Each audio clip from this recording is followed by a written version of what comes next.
whose exchanged hands as red soil was shoveled into the 6-foot-deep hole into which 17-year-old Ian Kamau was lowered, the soil making a thud when it came into contact with his white coffin. It had been a week since he died of smoke inhalation at the Stephjoy Boys Christian Boarding School, Ian being the last of the 3 boys who died from an arson attack on their dormitory to be laid to rest. Weeks since his mother sat in a saloon car and questioned why God had allowed her only son to die. His grandfather Ian Kamau took solace in the heroism he believed his son demonstrated in his final hours. But Kamau was an angry man.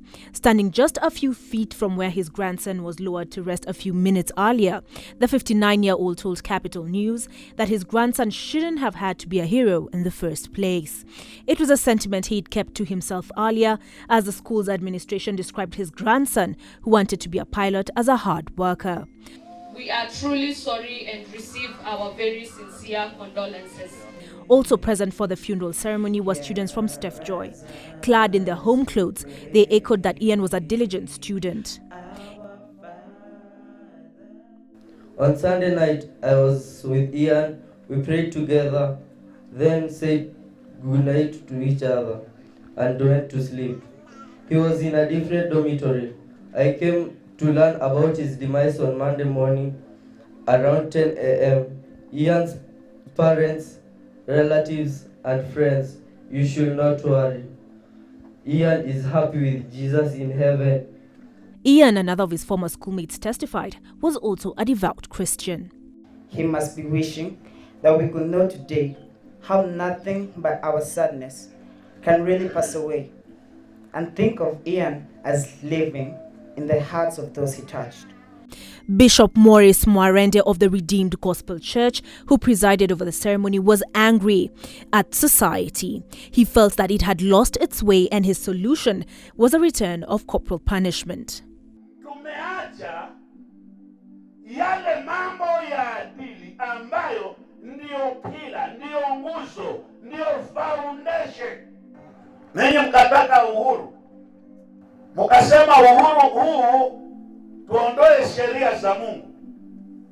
Tuwekeze watoto wasichapwe shule na hata nyumbani wasichapwe. Na Mungu yeye anachukua mwalimu mkuu wa kwanza. Si mwalimu wa shule. Ni baba na mama. Baba na mama ndio atafundisha hata mtoto jinsi ya kuvaa.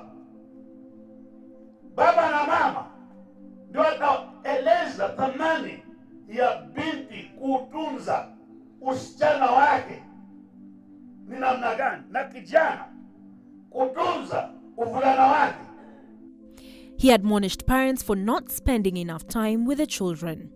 And it's the parents of the 3 Stephjoy boys believed to have started the fire that claimed his son's life that Joseph Gitau held accountable. Kitu tu iliyoleta shida baadaye ni wakati tulisikia watoto wamegoma, shule ya wasichana imegoma na kuna watoto ambao wamepotea, na hiyo kitu ikasababisha kulete paka mambo zingine paka kwa shule ya boys. Sababu kijana wangu alinieleza kwamba walikuwa na demand wakubaliwe kuwa wakiongea pamoja kwa sababu ni sister and brother schools. Lakini kwa vile walikatazwa, kuna mambo ilianza kutokea polepole. Wakati Stephjoy Girls iligoma, vijana pia waliambiwa warudi nyumbani. Baada ya siku 3 wakaambiwa warudi shule. Na walipokuja nyumbani nimuuliza ni kitu gani inaendelea kwa shule. Aliniambia hata hajui ni kwa nini Stephjoy Boys imeambiwa yende nyumbani. Sababu hawakuwa na shida, walikuwa waanze mtihani. Kwa hivyo wakati alirudi liwafanya mtihani wakuje nyumbani. Kwa hivyo hata sisi hakutarajia kitu kama hiyo. Ni kitu ambacho kiko na uchungu sana kwa sababu tuliongea na mtoto wangu kuna yale maneno ambayo tuliongea na mtoto wangu mara ya kwanza ya mwisho na yanikumbusha hiyo maneno vile ilikuwa inaendelea. Another Stephjoy parent, Jeremiah Kimani, accompanied him to Ian's burial. His son had been in the same class as Zachary and fortunately survived the fire. And just like Gitau, he too felt that the school and the parents of the 3 suspects had some responsibility to bear.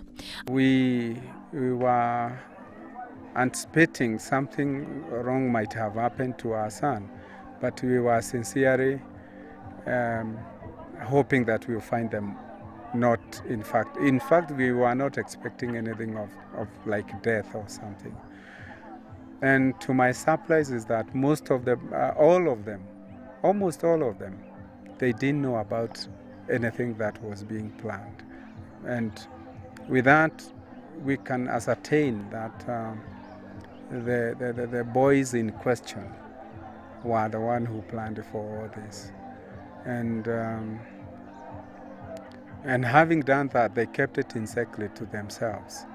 Maybe I cannot say that maybe they had their sisters in their sister school, whom they were sympathizing with, but it happened. We need to forgive them, and we forge the way forward. I'm Olive Burrows for Capital TV.